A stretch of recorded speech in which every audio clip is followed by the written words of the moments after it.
delighted to welcome Helen Oyeyemi, whose insight and intelligence you got some sight of in our last session. Helen is an extraordinary novelist who wrote her first novel, The Icarus Girl, when she was 18. Did that just go in and out? It did, didn't it? When she was 18, and her second while studying at Cambridge. She is going to read today from a new story which does some incredibly interesting things with form. And she would like to read half of it and then have a conversation and then read the other half. So please welcome to the stage Helen Oyeyemi.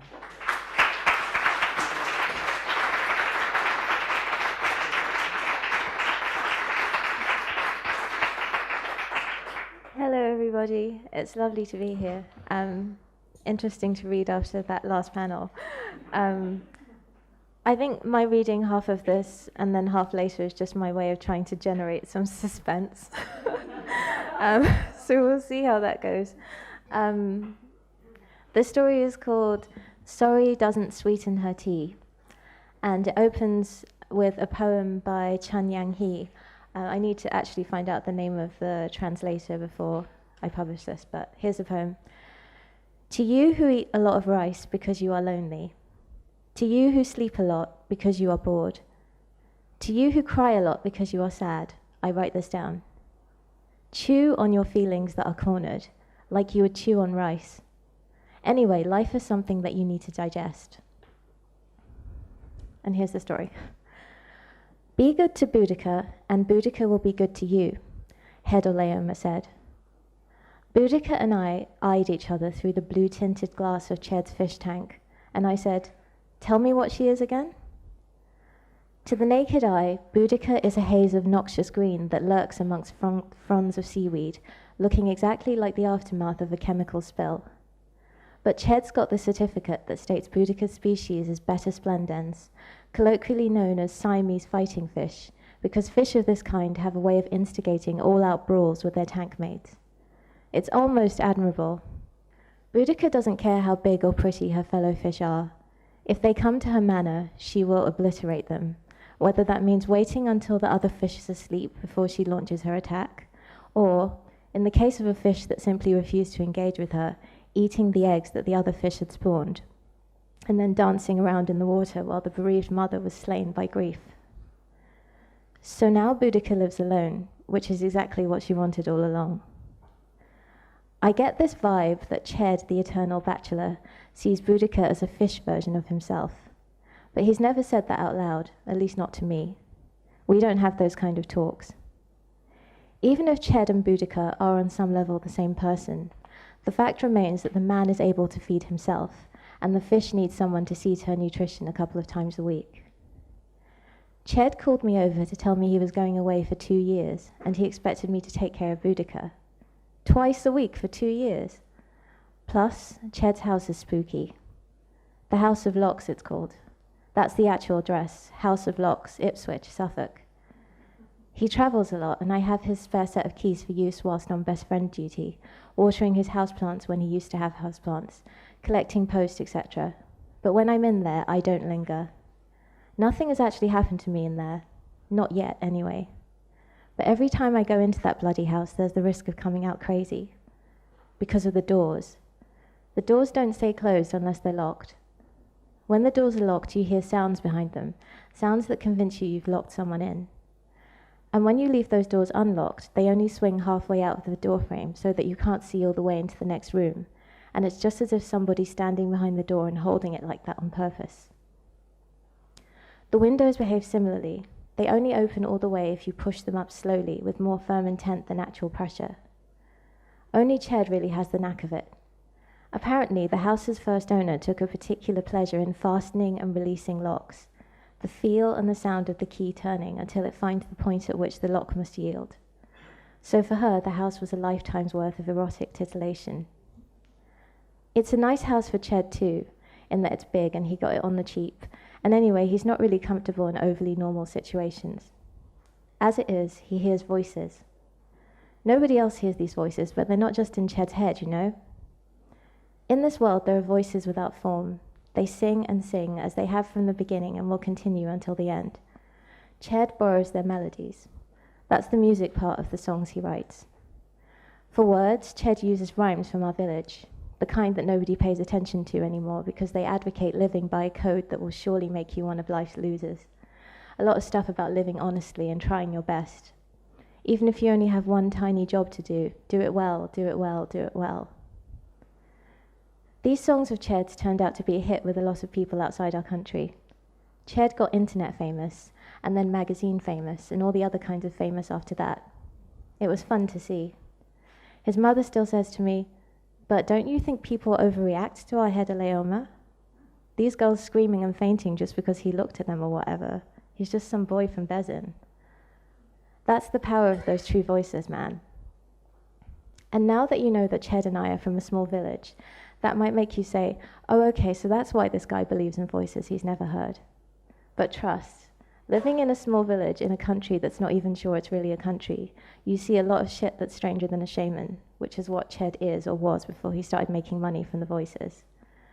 Every day there was news that made you say, "Oh, really?" Some new tax that only people with no money had to pay. Or yet another member of the county police force was found to have been an undercover gangster. If not that, then a gang member was found to have been an undercover police officer. An Ottoman-style restaurant opened in a town nearby. It served no food but had a mineral water menu tens of pages long, and fashion models came to drink their way through it while we played football with their bodyguards. Oh, and speaking even more locally, there was this one boy at our school who had quite a common first name and decided to fight every other boy in our postal code area for the right to be the sole bearer of that name. Can you imagine? I was one of the boys on his hit list, and I was already getting picked on because I didn't have a father. But what a ridiculous place we were born into, that fatherlessness was a reason why people would flick a boy's forehead and say insulting things to him, then pile on 4 against 1 when he took offense. It's not our fault we're ridiculous people, Ched and me. How could we be anything else? Ched was the absurd-looking boy who suddenly grew into his features and became really good-looking overnight. That didn't seem right, so he got picked on too. But Ched had been thinking, and the result of that was his going around offering assistance to the other boys who had the same name as me, arguing that if our little problem fought us individually, he would easily beat us. But if we stood up to him together, none of us would have to change our name.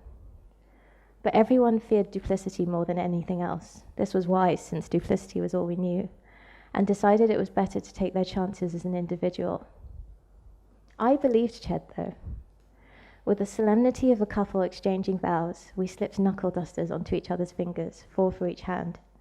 Then I walked over to the boy who didn't think he should have to share his name with anybody, and without saying a word to this boy, I smacked the pot of chocolate pudding he was eating right out of his hand. He was so astounded, he just stood there pointing at me as his friends came loafing over like bloodthirsty gazelles. It was on. I didn't even check whether this Helen Oyeyemi boy really had my back, but I trusted that he did, and he really did. What a great day.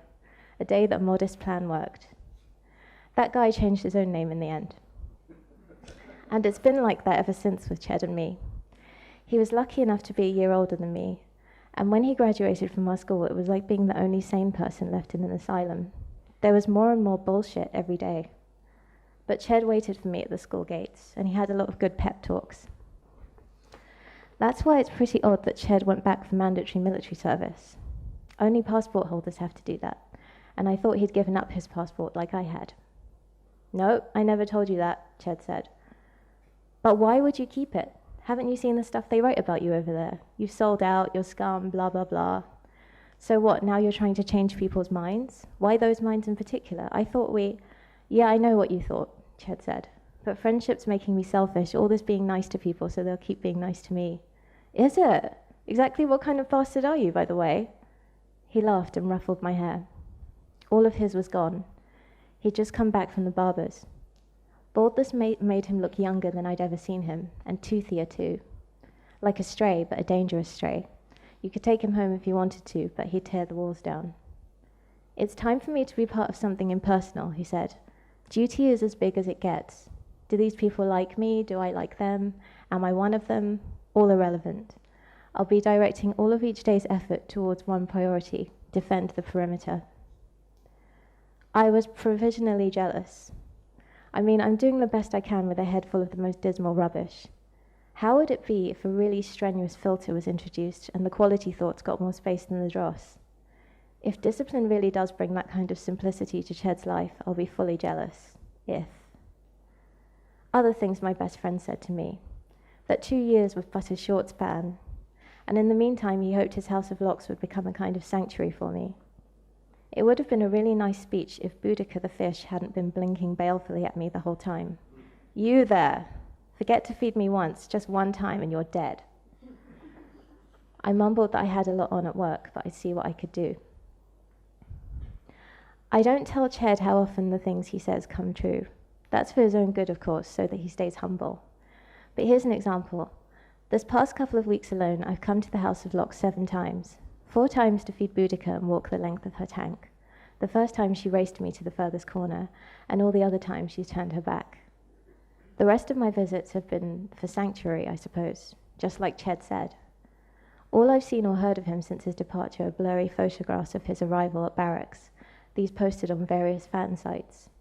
He hasn't called or replied to emails, so I walk through the wing of the house that he favours, passing the windows with various views of his fountain. A girl of pewter stands knee-deep in the water, her hands cupped, collecting streams and letting them pour away. Her eyes are blissfully closed. Why can't those beauty sleepers at the clinic relinquish their weight as easily as she does? Anyway, the fountain girl's outside. Inside, the curtains hang so still that breathing isn't enough to make me believe there's really air in the room. The front door is the only one I lock behind me, so as I go through the house, all the doors behind me are ajar. It's still hair-raising, but it's reassuring too. The house is wonderfully, blessedly empty. Nobody else will appear in the gap between the doors. That gap is a safe passage across all the thresholds I crossed without thinking. About work, I run a clinic for my Aunt Thomasina's company, a Swiss-style weight loss clinic, to quote the promotional materials. This basically means that people come here for 3 days of drug-induced and maintained deep sleep, during which they're fed vitamins through a drip. This is a job I jumped at when it was my non-Ched dependent ticket out of Bezin. It's not as peaceful as I expected. Most of the sleeping done here is the troubled kind. A lot of sleep talking and plaintive bleating. None of the sleepers are okay, not really. On the bright side, the results are visually impressive. Most clients drop a clothing size over those 72 hours. Aunt Thomasina experienced this herself before she ever tried it out on anybody else. Something awful happened to her when she was young. She's never even hinted at what that might be, and she took what she thought was a lethal dose of valerian and went to bed, only to wake up gorgeously slender 3 days later. This will be popular, she said to herself, and she was right. Most days, the waiting room is full of clients happily shopping on their tablet devices. The whole new wardrobe they just ordered will be waiting for them at home after their beauty sleep. Of course, weight loss that drastic is unsustainable, which makes the clinic a great business model. We send our monthly customers Christmas and birthday cards. They're part of the family. We have doctors who make sure that we're not admitting anyone likely to suffer serious complications from our treatment. So my main job is mainly monitoring and addressing complaints and unrealistic expectations. I can fake sympathy for days. Aunt Thomasina says I am a psychopath and that it's a good thing I came under the right influences at a young age. I also do night shifts because I'm good with sleepwalkers. We can't lock anybody into their rooms, so the staff who are good with sleepwalkers have to be on site for the night shift. And last week we had 2. One guy rose up pulling tubes out of his skin because he's not used to sleeping indoors in summer. He grew up in an earthquake-prone region, and his family hit upon the strategy of sleeping in a nearby field so as to avoid having their house fall down on them. My shift partner got him back into bed with warm assurances of safety, but when it was my turn, I merely whispered, "You are interrupting the process, my friend. Do you want her to regret or not?" His sleep ran back down the corridor and had to be restrained from reattaching himself to the vitamin machine. That was what he'd written in his questionnaire beside objective, to be sexy so that she regrets. Our other sleepwalker was just really, really hungry. You can't coax someone out of that. This client got up and searched for food with such determination that she had to have her drug dose significantly elevated. For a couple of hours, it seemed her hunger was stronger than the drugs. I sat out the third intervention and stayed in the monitor room watching the camera feed. It was fascinating to watch her returning to the surface of sleep, crying, "Chips! Chips!" but eventually she went down hard and stayed under. Ultimately, she was happy with her results, but apart from the usual disorientation, she also looked really thoughtful, as if asking herself, worth it? She probably won't be back. The sleepwalkers upset my shift partner, Taiki. Her being upset helps her get through to them, I think. They can tell that she cares about them and isn't judging them like I am. Taiki is someone that I think Ched should meet. She's only a part-timer at the clinic. Her business card states that the rest of the time she does puppeteering, odd jobs, invocations. Invocations. Something she learnt while trying to do something else, she says. So she can relate to Aunt Thomasina's weight loss discovery. Taiki's beauty is interestingly kinetic. It comes and goes and comes back again. Or maybe it's more that you observe it in the first second of seeing her, and then she makes you shelve that exquisite first impression for a while so she can get on with things. Then in some moment when she's not talking, or when she suddenly turns her head, it hits you all over again. There's a 4-star constellation on her wrist that isn't always there either. When it is, its appearance goes through various degrees of permanence, from drawn on with coal to full tattoo. I mentioned that to her, but she laughed it off. Don't you stare at me too much. Everything okay with your boyfriend? In my matchmaking capacity, I paid closer attention to her visuals than I would pay to anybody on my own behalf. On to inequalities. She's powerful. Not just in doing whatever she does to make people listen to her instead of watch her, but I think she heals herself. She wears a wedding ring, so I made reference to her partner, but she held her hand up and said, "Oh, this? I found it." Then she told me about it. A while ago, she'd been in a relationship with someone who was adamant about keeping her a secret, to the extent that they didn't acknowledge each other if there was even one other person in sight. Her superpower was picking emotionally unavailable partners, and she doubted she'd get a better offer. She also assumed that the relationship would gradually get less secret. Nothing changed, and while she continued to profess her commitment to her secret boyfriend, her body disagreed and tried to get her out of it. She got sick, her hair started falling out, and her skin went scaly. She was cold all the time and could only fall asleep by reciting words of summoning. Nobody came, but one evening at the pub down the road from her house, she found a ring at the bottom of a pint of lager she was drinking. The ring was heavier than it looked, and she recognized it without remembering exactly where she'd seen it before. Since no one at the pub seemed to know anything about the ring, she took it to the police station, only to return there to collect it at the end of the month. There had been no inquiries related to the item, so it was hers. And when she wore it, she felt that a love existed. And for her of all people, and it was on all the time. Of this love, there would be no photographs, no handwritten declarations, no token at all, save the ring. If this was the only way that what she'd called could come to her, then it sufficed. She was content. The hand that wore the ring grew smooth, and she recouped her losses. "Didn't some nuns used to wear wedding rings?" I asked her. She nodded and said that that was something she thought about a lot. I best introduce her to Ched before the nuns get her. Ched's voices are bullies. They won't let him play unless it's for keeps. Taiki might have an answer for them. But why am I treating Ched's celibacy as something to be fixed? Maybe because I'm so much in his debt for so many things and I can't think of any other way to settle up. Maybe I've become evangelical ever since I've got a little family of my own. The scene at the homestead is different every day. My boyfriend has joint custody of his 2 daughters with his ex-wife, whose schedule is ever-changing, so the girls might be at home or they might not. Dayang is the elder at 16. Aisha'S 18 months behind her. Day is studious and earnest, a warrior like her father. She carries a full first aid kit around in her school bag and tells me off for calling her boyfriend by a different name every time I see him. In my defense, the boy genuinely looks different every time he comes over, but Day's concerned that he'll think she has other boyfriends. This would be catastrophic because Mr. Face-Shifting Boyfriend is the one. And how can she tell he's the one? I ask.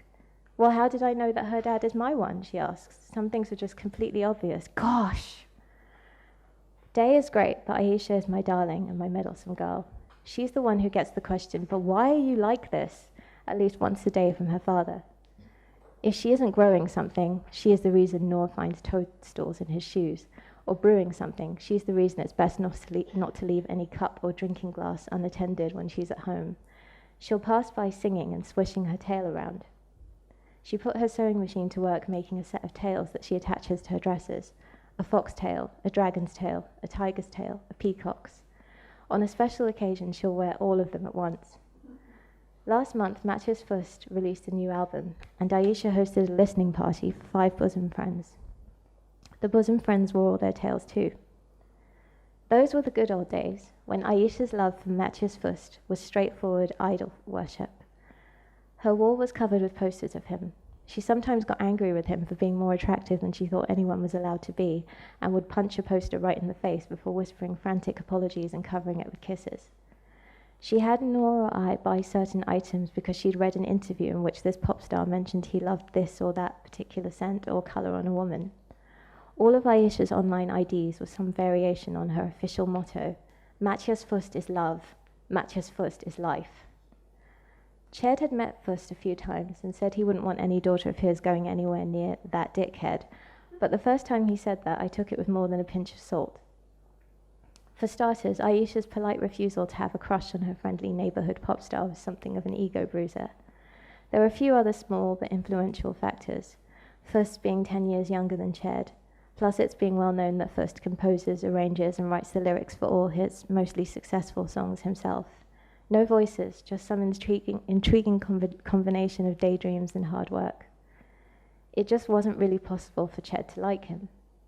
Fust was forever being photographed wearing dark grey turtlenecks, was engaged to be married to a soloist at the Bolshoi Ballet, didn't seem to go to nightclubs, and reportedly enjoyed art house film, the occasional dinner party, and the company of his cat Kleinzak. A clean-shaven man with a vocal tone reminiscent of post-coital whispers, that was Mathias Fust. The way he sings Twinkle, Twinkle, Little Star is no joke.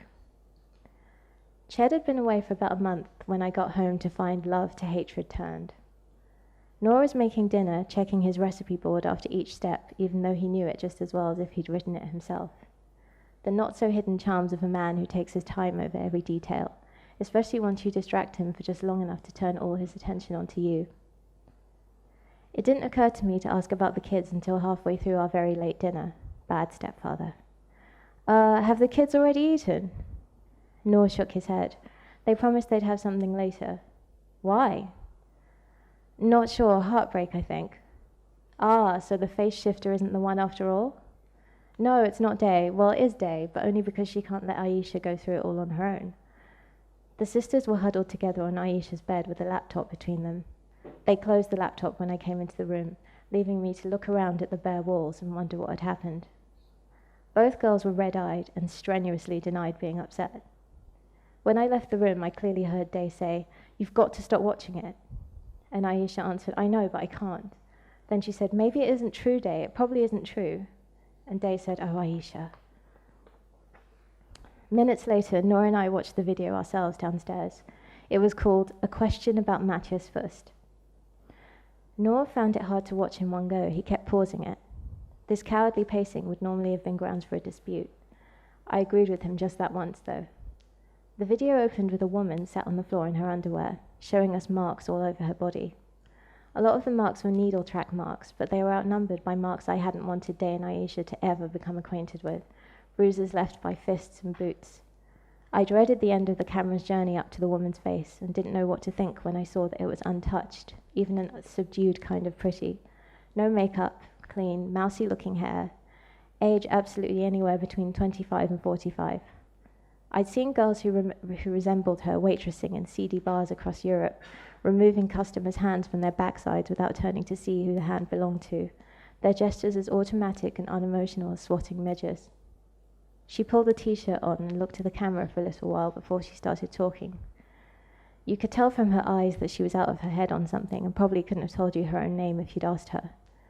Her English was far below fluency, but since she was in her happy place, she didn't bother struggling with pronunciation, just said what she had to say and left it to us to figure it out. She wanted us to know that the entertainer, Mathias Fust, had picked her up on the street corner a few hours after he'd played a sold-out concert in Greenwich. She spent the rest of the night with him, and he hadn't proved very entertaining at all. "Tell us a bit more about yourself," the person holding the camera said. A woman, I think, trying to sound gentle, but her voice was thick with anger. The woman on camera obediently stated that she was often on street corners trying to get money, and that she didn't often get lucky. The men she signaled to could usually tell just by looking at the backs of her hands that she'd gone too far into whatever she was doing. But Matthias Fuss didn't care about that. He'd had a fight with his controlling bitch of a girlfriend, and it had taken all he had not to hit the girlfriend. Taking your fist to a prima ballerina with an adoring host of family and friends would be a very messy and expensive blunder. So he went looking for someone nobody cared about. And he found me, the woman on screen said, and giggled. Noor pressed pause again and left the room, went upstairs and knocked on Aisha'S bedroom door. "Come and eat," he said, and Aisha and Dave said they'd come in a minute. Hours later, they still hadn't come downstairs. We'd watched the rest of the clip by then. The whole thing was only 3 minutes and 30 seconds long, but we kept trying to watch it through Aisha and Dave's eyes. This woman telling us that after they'd had sex, Fuss had insulted her so that she slapped him, and once he'd received the slap, he'd smiled, her fingers plucked at the corners of her mouth until we could see just how he'd smiled, told her she'd started it, and proceeded to beat her until she couldn't stand up. She'd hit back, she said. Even from her place at his feet, she'd hit back, but every time he hit harder. Then he stood over her in all his wealth and fame and arrogance and shrugged when she said she wasn't going to keep quiet about this. Matthias Fuss had shrugged and asked her if she thought anybody was going to give a shit that someone like her had got hurt. A nameless junkie with seriously crazy English. "Look at you," he said, "and look at me." He threw a handful of money at her and told her it was better for her to keep her mouth shut and spend that, or save it for a rainy day. Then he went back to his girlfriend. They must have made up because she'd seen photos of them having a romantic dinner in a restaurant, and hints had been dropped about their wedding plans. "Every day I look him on Google." The woman on camera seemed proud of her diligence. Then she asked us her question about Matthias Fuss. Did anybody care that he'd hurt her? Someone like her? She was just wondering. She laughed and gave us a perky little wave at the end. "Thank you, nice day to you." Aisha came downstairs cradling her laptop in her arms. Day followed, hands helplessly rising and falling. "It's not just the clip, it's the comments," she said when she saw us. Ah yes, the comments. Noor couldn't make himself look, so Aisha and I read some of them aloud. There was a lot of "LOL, cool allegations, junkie, maybe it was all a dream," and "LMAO, people will say anything to ruin a good man's reputation, stay strong, Matthias." If only that was the worst of it. Aisha's haggard face as she read, "Oh, boo-hoo, what's this one complaining about? He paid her, didn't he? She hit him, didn't she? Admitted all of this herself. Does she think you can hit someone and just walk away?" I read, "She should count herself lucky. Men probably treat broken down old whores worse than that in her country. And she got to bang Matthias. Matthias Fuss can beat me up anytime, baby, LOL." Then the apologists came out to play. Even if this is true, is it the full story? We know that Matthias wouldn't just lash out like that, so we need to be asking what she did. Day showed us a screenshot she'd saved. She'd posted a comment of her own.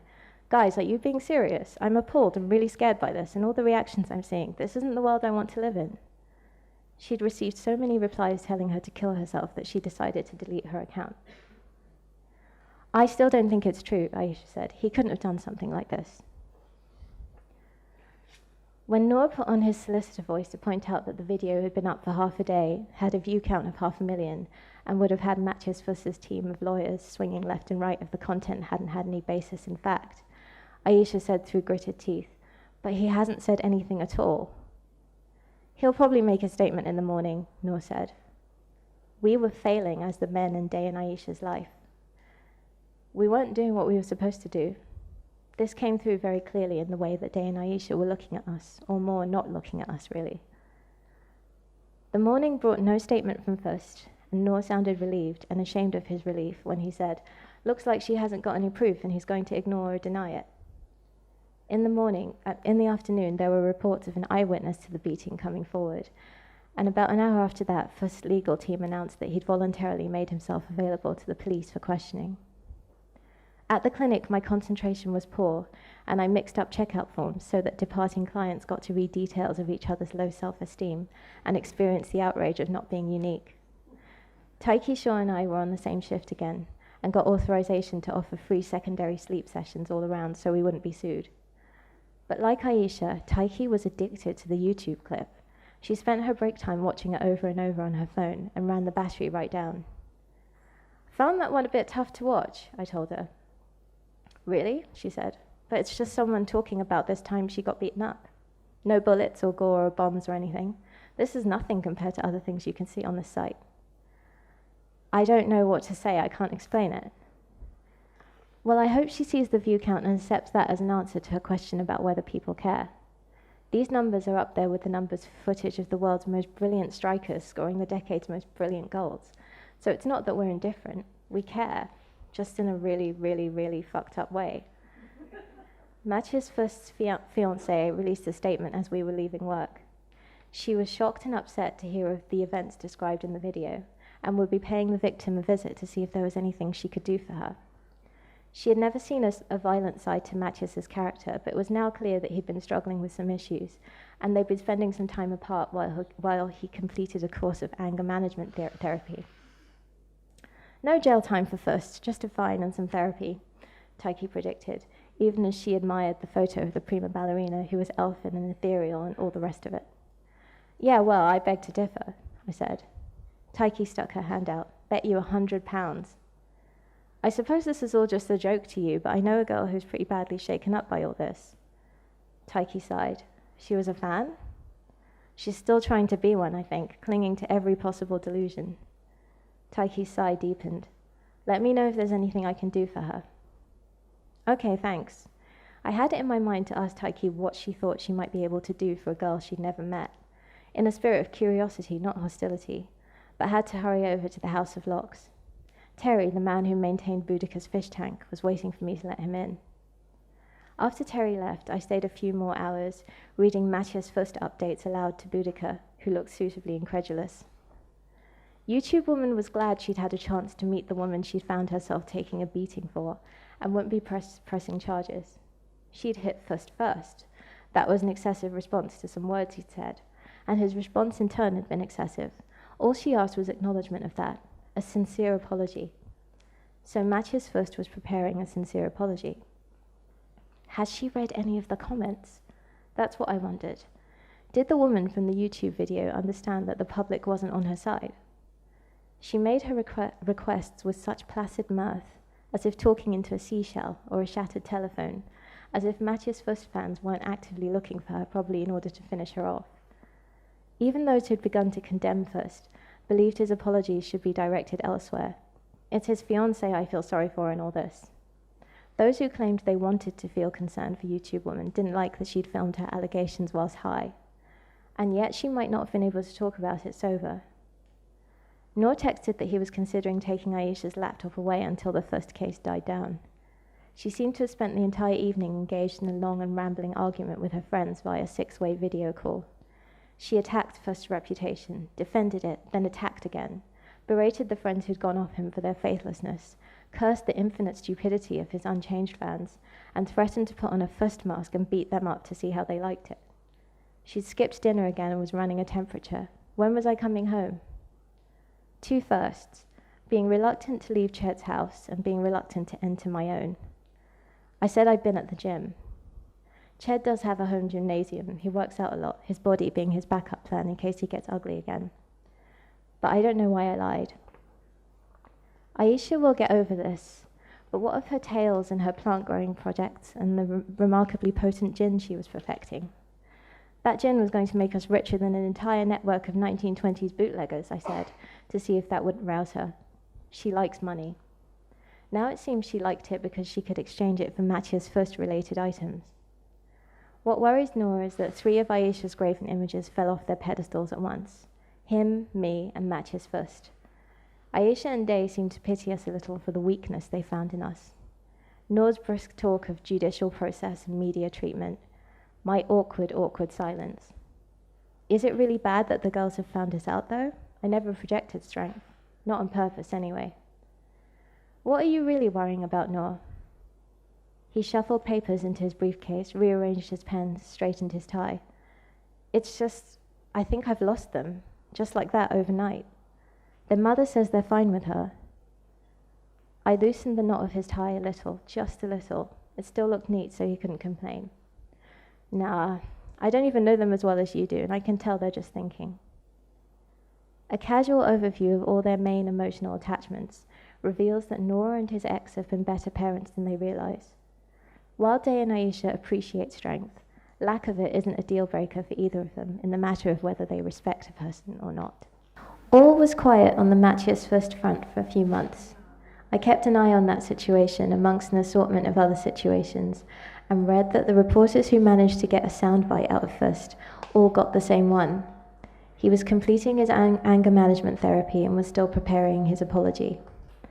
This soundbite was paired with another obtained from the YouTube woman, looking forward to it. It was around that time Ched and I started talking again, not often, but enough. I'd be entering or leaving the House of Locks. The phone would ring and it would be Ched.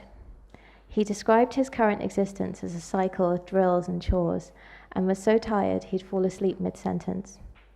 It was good to speak to him, not just because it was him, but because he didn't know the first thing about the incident that had rocked my household. When I gave him a brief outline, he said, "Oh, you know the apology First preparing is going to be a song, right? And that song is going to become an anthem of repentance. It's probably going to be called Dress Made of Needles." Nice, I'll go down to the betting shop tomorrow. If there was ever an opening to mention Taiki Shaw to him, it was that moment. But there was something else I wanted to talk about while I had him on the line. When I answered his phone calls, he needed half a second to adjust his greeting, and it sounded as if he was disappointed that I was the one who'd answered. Well, maybe disappointed is too strong a word. It was more as if I wasn't his first preference, which was fine, except that I'm the only other person who has keys to his house. His mum's been trying to get a set for years without success. "So, what's going on? You met someone?" "Not sure," he said. "I think so." "And this person has keys?" After a lot more questioning, he eventually confessed that he hadn't given the set of keys to anybody else, and had never actually met this woman in person, but was fairly sure that she had keys, because she sometimes answered the phone when he called. When he said that, I adjusted my position so that I was able to watch all the open doors, and I said, "That's wonderful, Ched. I'm really happy for you." "Don't overreact," he said. "She's a nice voice at the moment, nothing more, like one of the voices that sing, except that she just talks." "Did you ask her how she got in?" "Of course." "Well, what did she say?"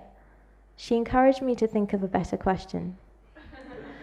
I glared at Boudica. No wonder she'd been filling out lately. Maybe she feeds your fish too. Haha, maybe. But while we're talking about this, could you do me a favor? I don't think she wants to be seen, so if you let yourself in and happen to notice that she's around, just leave immediately, okay? Okay, Ched, no problem. Just another day in the lives of two boys from Bezin. Still, I checked every room in Ched's wing of the house before I left. His alarm system was in working order, and all the valuables were in the same places he'd left them. Well, I'll keep checking. Ched's phone girlfriend earned me the first direct smile I got from Aisha in weeks. "You stupid boys," she said lovingly. A string of text messages appeared on her phone, and her smile vanished as if it had never been. "Brace yourself," Noor shouted from the next room. "It's Matthias First's apology." Day wasn't ready to leave her bubble bath. "Oh no apology for me, thank you." So Aisha grabbed a couple of foam stress balls, jumped onto Noor's lap, and said, "Go." We watched and listened to Matthias First singing a song about a girl who walked the earth in a dress made of needles that she couldn't remove without maiming herself. People with good intentions kept trying to remove the needles and give her something soft and warm to wear, but the needles pricked their fingers so much that they gave up. Then the girl met a bad man who drove the needles in deeper, not with a hammer, but with his hands, for the thrill of joining his own torture to hers. Luckily, the bad man managed to bleed out before he could kill her. It turned out his bones were magnetic. Probably I misunderstood that part of the song. But whatever it was about his bones, they drew the needles from her and into him. He died in the utmost agony. The end. I kept waiting for First to wink, but he didn't. My favorite thing about this song is the way it starts out all about her and ends up all about him, Noor said, as we refreshed the page, and fat red love hearts accumulated in the comments beneath the video.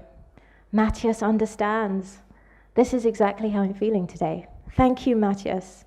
Think we can all agree he shouldn't have done it in the first place, but now he's done the decent thing. We forgive you." All I could say was, amazing. How did it go from Fuss should apologize to the woman he beat up, to Fuss should apologize to his fiancée, to Fuss should apologize to us? Aisha spoke through the stress ball she'd stuffed into her mouth, removed it and started again. Maybe this is a piece of conceptual art? Like something out of one of Mathias's favourite films. Couldn't YouTube Woman be an artist who's worked out a concept that uses the media to show us something about fame and its magic touch? So what if that touch is a punch? She's famous now. Maybe she's trying to get us thinking about the different ways people get famous. By excelling at something or by suffering publicly. Maybe what that eyewitness saw was a performance? What if she already had an agreement with Mathias that he would beat her up for the concept? Doesn't it seem like there's no way to avoid getting punched by someone or other in this life? Doesn't matter who you are, it's just a fact. So isn't it a little better if you get to choose who punches you? You know, I think if I could pick, I would have chosen him too. She was doing well until Noor, who stopped me from countering every single one of her speculations, said, "Ah, darling, would you?" Then she buried her head in her dad's jumper and howled. We couldn't tell if it was heartbreak, rage, mirth, or simply the difficulty she was having unimagining Mr. Mathias Fust. The rehabilitation of Mathias Fust was in full swing. His compulsory course of therapy was over, but he was continuing of his own accord. His fiancée quietly moved back into his house, and he was doing a fuckload of charity work. The charity work was the last straw for me. Before I explain the part I may or may not have played in another man's complete mental and physical breakdown, I just have to quickly praise myself here. Yes, I have to be the one to do it. Nobody else even understood how patient I was being with Aisha'S mourning process in the midst of every other event worthy of grief going on in the world. Aisha herself was in a hurry to attain indifference to the Fust matter, but you can't rush these things. The cackling with which Aisha greeted YouTube Woman's simple and dignified acceptance of Mathias Fust's apology, that cackling was not ideal. Words were better, a little less opaque, so I was patient with her outbursts. I was more patient than Jesus himself. The first I knew of my contribution to the charity of Mathias Fust's choice was an email that arrived while I was pursuing quotes from satisfied customers. The email thanked me for my £10,000 auction bid, the winning bid, and hoping that my daughter Aisha would enjoy the private concert that Mathias Fust would accordingly be putting on for her. 10,000 of my strong and painstakingly saved pounds. Mathias Fust, that was all I was able to compute. Oh, and I saw red arrows between the two. £10,000 to Mathias Fust. I had some sort of interlude after that, running between my keyboard and the nearest wall, flapping my hands and choking. Taiki came into my office, glanced at my computer screen, threw a glass of water in my face and left. That got me to sit back down at least. 5 minutes later, Aisha Skyped me from her school computer lab. I accepted the call, put my face right up to the camera and bellowed her name until she resorted to typing, "OMG, please calm down. You've got to calm down. I'm cashing the voucher. I said I'm cashing the voucher." "What voucher?" I asked the camera. Aisha held up a finger, rummaged in her school bag, and held up a voucher I'd given her, her last birthday, the last of a booklet of 6. There in my own handwriting were the words, "This voucher entitles you to one completely fair and wrath-free hearing." I said, banging my chest, trying to open up some space in there. Okay, I'm ready. "I used your emergency debit card," Aisha said. You know Dad always wants to know why I'm like this, and all I can say is I'm sorry I am. But I think, no, I'm sure that if I just look him in the eye just once, I know it's a lot of money. I didn't really think the bid would go through. I didn't know you had that much on there, but please understand, I will pay you back. I'm going to get a job, and I'm going to make some stuff and sell a lot of it." "It's okay," I said, "it's okay." My heartbeat was returning to normal. Aisha had been operating on the principle that I wouldn't want to be that guy who embarrasses himself by withdrawing a £10,000 donation he made to an enormously deserving cause. But I am that guy, so it's fine for me to do that. Noor's ex-wife came over for coffee and spoke of seeking psychiatric assistance for Aisha, particularly in the light of Day's discovery that Aisha had made a purchase from her laptop, a litre of almost pure sulfuric acid, 96%. The three of us sat silently with our coffee cups, picturing Aisha and Fust alone in some garland-bedecked bower, Fust singing his heart out, maybe even singing his latest hit, Dress Made of Needles.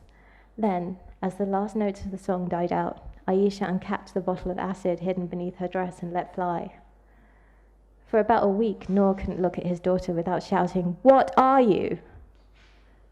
All we'd hear from Aisha was the bitter laugh, and I tried to soothe her by saying, "He's been forgiven, Aish. Everyone else has forgiven him." But I stopped that because there was a look that replaced her laughter, and that look haunted me. It was Ched's opinion that it might have been all right if the apology had been something that Aisha could consider real, but now this thing wouldn't end unless she was able to take or witness vengeance upon Matthias first. Taiki agreed, but with a slight modification. Aisha would be able to move on if Matthias first was able to deliver a sincere apology for what he'd done. At least, that's how it would be for me, Taiki added, twirling her wedding ring around on her finger. I mean, the galling thing about Dress Made of Needles is that as a piece of music, it's fine, but as an apology, it takes the piss. But you know what? At least we got a meaningful song out of it. At least he wrote this good song because of her. The constellation on Taiki's wrist was definitely a tattoo that day, and her breeziness was macabre. I thought for a long time, or what felt like a long time anyway, before I asked her if there was anything she could do for Aisha. "Let me talk to her," Taiki said. I wasn't allowed to listen to their conversation, but I know that it concerned the invocation of a goddess. And Taiki was very well prepared for it, arrived at our house wearing an elegant black suit and carrying a portfolio full of images and diagrams that she and Aisha pored over at length. "Just FYI, we decided on Hecate," Taiki said on her way out. "Yeah? Who's she?" "Oh, nobody you need to worry about. Come on, let me have the basics." "Well, she keeps an eye on big journeys from the interior to the exterior, or vice versa. She holds 3 keys. Some say they're the keys to the underworld, others that they're access to the past, present, and future. She's there for the last moment of journeys, the step that takes you from one state to another. She's someone you see at crossroads, for instance. Well, you sort of see her, but don't register that you've seen her until it's too late to go back. And you're zoning out on me." Taiki struck and held a warlike pose in the doorway.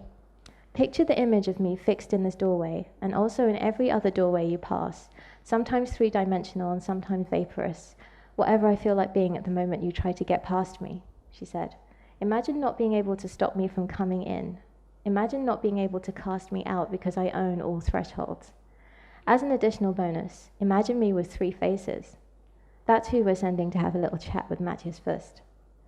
"Oh, why didn't you just lead with that instead of the benevolent stuff? But listen, hang on, Taiki, is that not a bit much?" She was already gone. A piece of paper had fallen out of her portfolio. "Summer has come back around, and with only a week until Ched returns from military service, I write this from a bench beside Ched's water fountain at the House of Locks. The woman with the voice he likes came in while I was feeding Boudica, so I left, though now I'm almost sure that I know who she is, or at least some of who she is. Anyway, events of recent months presented without comment, for who am I to comment after all? 1. The day after Taiki and Aisha had their meeting, a black-bordered notice appeared in one of the national newspapers. "R.I.P. Matthias Fust. Happy birthday, Matthias Fust. And good luck. Your rebirth will be a difficult one." Naturally, a lot of questions were asked since Matthias Fust was alive, and at that time well. It proved impossible to discover who was responsible for the notice. 2. The day after the notice appeared, Matthias Fust phoned into a 5 p.m. radio show that was popular with commuters all over the country and announced that he'd like to apologize for his apology, which had come more from his head than his heart. He also asked that his fans cease their verbal abuse of the victim of his attack, since she had been through a lot and hadn't asked for a penny in compensation beyond their original transaction.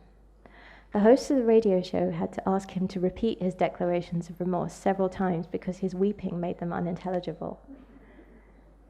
3. About a week after that, Fust interrupted his performance on the live taping of a variety show to state that he was being hounded and that he feared for his life, that they pricked him with needles and slammed his hands in doors. When members of the audience pointed out that he was uninjured, he appeared confused and said that it only happened inside where no one could see. Before the broadcast was halted, he also managed to say that he believed that in attacking the woman he'd met on the street, he'd been following a bad example set by his father, who had frequently beaten his mother in front of him. His parents issued a joint denial that basically boiled down to, "We have no idea why he's saying these things, but it's making us sad." Fust's fiancée moved out of his house again with talk of plans to focus on her career. That was funny and rather sweet. If there was ever anybody focused on their career, it was this prima ballerina, but her statement suggested that she thought it didn't show. As for her ex-fiancé, a few close members of his family moved into his home to look after him. The close family members were unable to prevent him from phoning into radio shows and appearing on breakfast TV to apologize for his previous apologies and make further apologies. He ended his most recent TV appearance with the reflection that quality was probably better than quantity, and that he'd take his time to find a genuine expression of his thoughts. He'd been told that the key to a real apology was the identification of one's real mistake. He hoped to be able to do that soon. Next, healthcare professionals were reported to have joined the close family members surrounding Fust at his home, but he escaped them all and was reported missing for 6 months. After that, Fust was found to have been sleeping rough all winter, a very hard winter, so much surprise was expressed that he'd lived through it. He gave one interview to a reputable chronicle of paranormal phenomena. I think he intended for the interview to dispel the rumors of his insanity, but it had the opposite effect, especially when he spoke about them. They demanded that he apologize, and then called his apologies glib. He said that they were 3 women, and yet they were one, and that one of them took his pain away so that the others could return it to him, and so it went on. He said he should have died during the winter, but it pleased them to keep him alive in order for him to learn what he could say or do to keep them off. If there was anybody who knew how to convince this woman that he was sorry, Matthias first begged to know that secret at any price. Aisha may have abandoned tales for good, but all heal plants are flowering in her window box. She's working on reducing the aphrodisiac effect of an otherwise very convenient headache cure, and she's looking forward to Matthias' first forthcoming book, An Outcast's Apology. She reckons Fust is getting closer to identifying his mistake, and says he should keep trying. The end. Thank you.